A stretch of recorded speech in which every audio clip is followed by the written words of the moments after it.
Andito tayo sa San Pablo City at meron bagong motorsiklo po dito sa Motorstar. Kaya ano pang ginagawa natin? Puntahan na natin.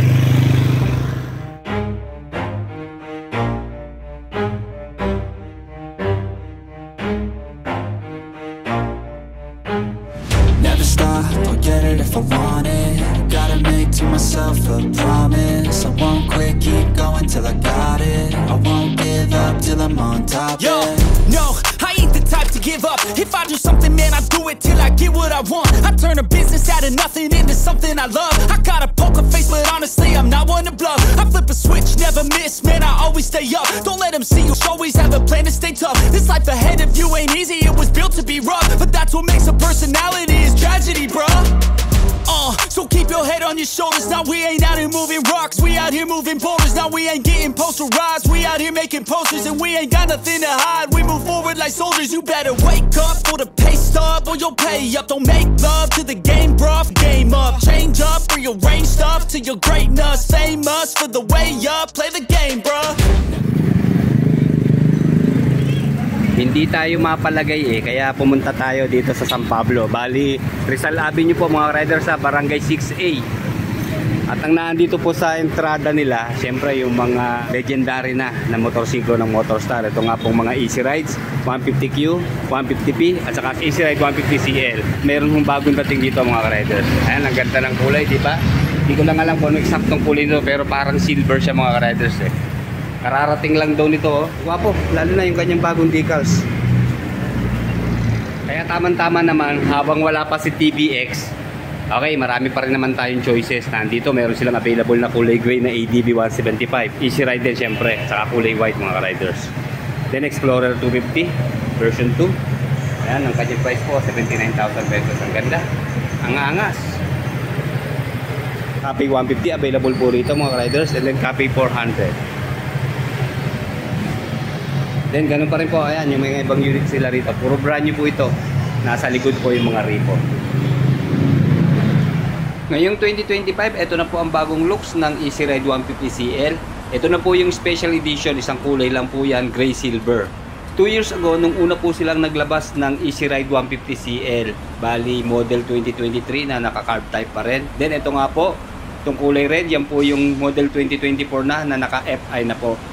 Red, blue, black at saka white po ang available na kulay dito sa 2024 model. And then same engine specs po itong dalawa.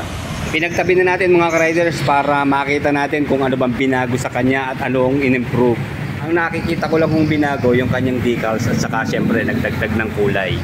Magandang color combination pala ang silver gray sa kulay glossy black, di ba? Tapos sinamahan pa ng decals na luminous yellow green. Then modernized na yung kanyang Motorstar na brand. Hindi na siya masyadong fancy tignan, wala nang masyadong kulay. Basta ito plain lang na kulay black na combine sa kulay gray. At dito naman sa kabila, Motorstar din po na brand. Then sa side profile po niya makikita naman natin yung kanyang specs na fuel injected na. Ayan, FI. Kanya naman po displacement na 150 bang angas ng design, no? At dito sa rear, makikita naman natin yung kanyang model name na Easy Ride. At yung kanyang pong displacement na 150CL. Dito po kasi sa unang version, ang nakalagay ay yung kanya pong initial ng Motorstar. Dito sa side profile. And then MS. Yeah, Motorstar dito po sa side. At yung model name naman po ang nakalagay dito sa left side na Easy Ride 150CL. So pareho lang din po sa kabila. Inspired po talaga siya sa Click 125 pero napansin ko lang malapad ang Click So dito po yung weight niya, kita ko parang payat lang siya mga riders. So magaan lang yan sigurado. Nasa 95 kilos lang po sa dry weight. Malaking bagay talaga ang kulay, di ba? Mas naging premium ang datingan dito po sa special edition ng Motorstar Easy Ride 150CL. Dahil wala naman pong nabago talaga sa kanyang specification at ilang mga parts. Dito na tayo mag-focus sa limited edition po ng Easy Ride CL. Headlight, split type po na projector lamp. Meron siyang 4 na projector, dalawa magkabila. Ang galing din ang pwesto ng kanyang DRL. Para siyang kilay na galit. Salubong ang kilay dito sa harap, di ba? And then sa turning signals, hinahanap po dito ito pala, hindi siya pansin pero LED siya mga riders. So maganda, mahaba, kitang-kita to pag tayo mag-left or right turn. And then sa front fender, maganda't medyo mataas siya para in case na lilinisin natin or magpapalit tayo ng malalaking sizes na gulong, pwede, di ba? Malaki clearance. Okay, 1-shing tire po na tubeless ang ginamit dito sa kanyang front tire. At meron po yan sukat na 80 by 90 by 14. And then sa kanya pong mag wheels, wala na siyang decals mga rider. Bali, flat black lang po ang kanyang kulay, pure black. And then telescopic fork na front suspension. Single disc na meron pong single piston caliper dito po sa front brake. 90 by 90 by 14 naman po ang size ng gulong dito sa rear. Then syempre size 14 pa rin po ang kanyang mag wheels. Single sided shock na adjustable po mga riders. And then sa kanya pong tail light, almost the same po sa click, di ba? Ganda ng pagkaka-pointed niya. Then nakabukod po yung kanyang turning signals. Hindi nga lang po flexible mga riders. Maganda dito, lagyan natin ng support na bakal, di ba? Marami naman nabibili. Okay, pare-pareho pong LED lang. And then premium quality rin ang datingan. Ito pong kanyang stock na muffler. Hanggang dito sa tip, ang ganda ng kulay, di ba? Tumerno dito sa silver gray na kulay niya. Pero may pagka-bronze po ang kulay nito, yo. Ayan, mga stainless na Allen bolt. Well protected tayo. Hindi tayo mapapasok kahit dito sa tip. And then meron po siyang heat guard na plastic. And then bulky rin po yung kanyang muffler, medyo mahaba. Yun nga lang, hindi po siya round shape. Pagkamalang ko pong liquid cooled na kasi kapareho po talaga ng mga radiator cover itong kanyang cover, diba? Pero air cooled pa rin po ang kanyang cooling system mga riders. FI po siya mga riders sa fuel injected. 600 ml lang po ang kanyang engine oil capacity at nasa 110 ml naman po ang kanyang gear oil capacity. Dito po nakalocate yung kanyang gear oil. Hindi ko lang malaman kung alin dito banda. Nga pala sa kanya pong rear brake, naka-drum po siya mga riders. Maganda, may protection. Pero mabilis naman ito tanggalin eh. Then naka-invert po yung kanyang drum brake mga riders. Para in case na mag-a-adjust tayo, ayan po yung kanyang spring. Oh. And then wala na po siyang kickstarter mga riders. Pillion po tres, yan, aluminum. Okay na yung hindi masyadong mahaba, basta malapad, di ba? Side stand, wala po itong kill switch sensor mga riders. Then ayan po ang kanyang center stand, malapad, saka matataba ang bakal.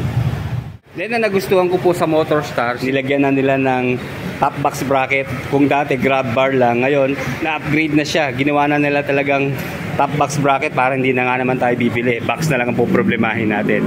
Ayan, tama-tama ito. At double purpose siya, grab bar at kabitan ng top box. Then sa kanya pong upuan, check natin ha.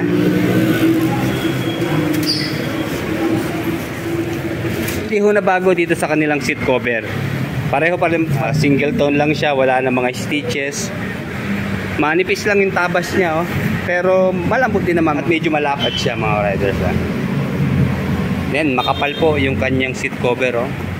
Maglagay pa rin po kayo ng anti-pusa para sa protection ng ating seat cover. Dito po sa kanyang U-box, malalim din naman. Pero siyempre mas maganda, magsukat tayo. Dito naman sa 2024 model, pareho lang din sila ng sizes ng U-box. Pero bad news mga riders ha, hindi po sukat kahit itong medium size na full face helmet. Pero yung mga giveaway na helmet po, mga nutshell or quarter face, saka half face, pasok po dyan sigurado. Ang full face, negative mga riders, hindi po sukat. Pero meron po siyang sabitan ng helmet, ayan, ito yung kanyang dalawang hook. At dahil hindi nga po sukat ang helmet natin, kaya sila naglagay ng top box bracket, diba? So, lagay tayo ng top box. And then sa fuel tank capacity, 5.5 liters pa rin po mga riders. At meron po siyang fuel consumption na 30 to 40 kilometers per 1 liter. Depende pa rin po sa klase ng pagpapatakbo natin. At nasa 88 kilometers per hour sa top speed. And then malapad din naman yung kanyang floorboard mga riders. Hindi siya pa sexy, diba? Almost pantay siya. So maganda nga po para sa paan natin. Saka siguro kahit hindi na tayo maglagay ng rubber matting, magaspang na siya, oh. Then yung kanya pong pwesto ng battery nandito rin sa right side. Okay, meron po utility hook. Then dalawang pocket mga riders. Wala akong cover ha. Mas malalim po dito sa left side, mababaw dito sa right side. And ignition system, syempre disusi pa rin po siya. Meron siyang shutter key lock. And then yung button po ng seat pag tayo magbubukas ng upuan. And then nandito po yung kanyang USB ready na charging port. Ito kulay yellow na takip. Digital naman po yung kanyang instrument panel. Medyo makitid lang siya mga riders, diba? Pero maganda yan. at hindi tayo masyadong ma-attract, so makakapag-focus tayo pagdadrive. Meron po siyang dalawang soft touch na button, select and set.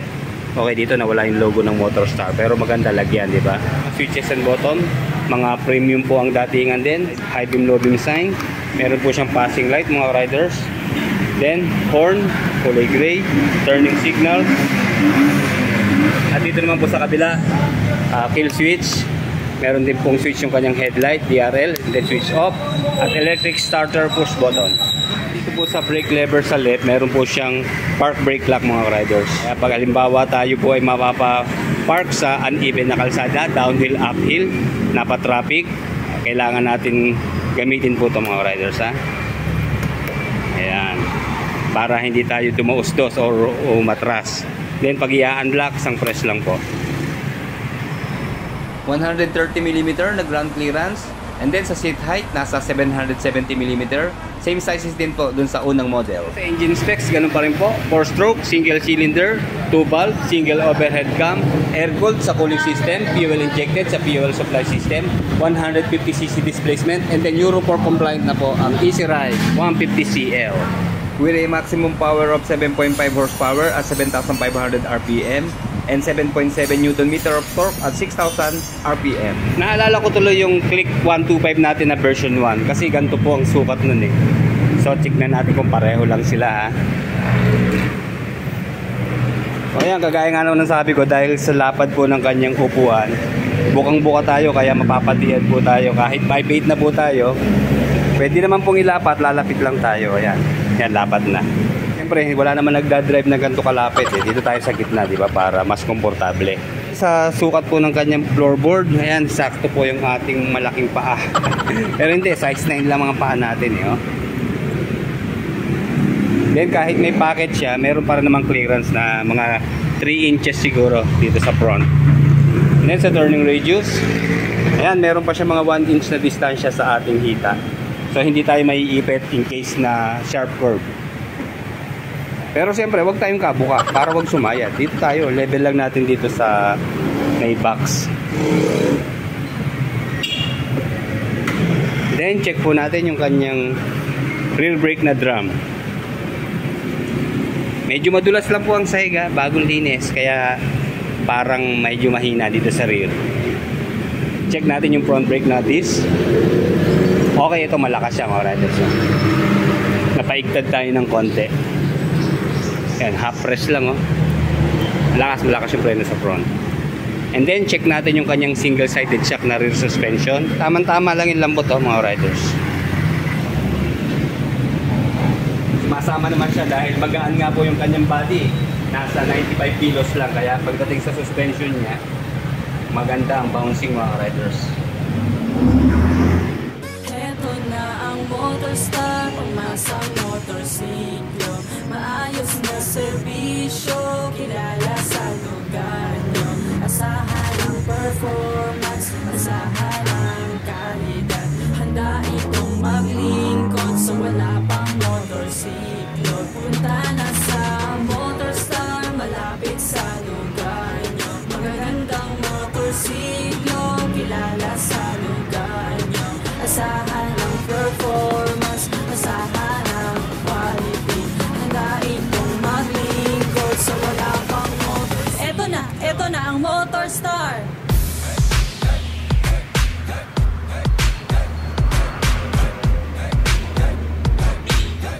Eto na ang Motorstar, pangmasang motorsiklo. Maayos na serbisyo, kilala sa lugar nyo. Asahan ang performance, asahan ang kalidad. Handa itong maglingkod sa wala pang motorsiklo. Punta na sa Motorstar, malapit sa lugar nyo. Magagandang motorsiklo, kilala sa lugar nyo. Asahan ang performance, asahan. And then kahit special edition siya mga riders, hindi na po nabago yung kanyang presyo. Okay, ganun pa rin po. Meron siyang suggested retail price na 63,000 pesos.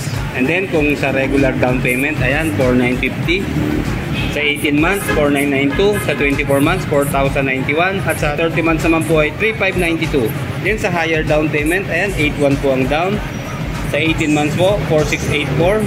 Sa 2 taon, 3,897. At sa 30 months naman po ay 3,424. And then sa zero interest na down payment po, ayan, 15,300.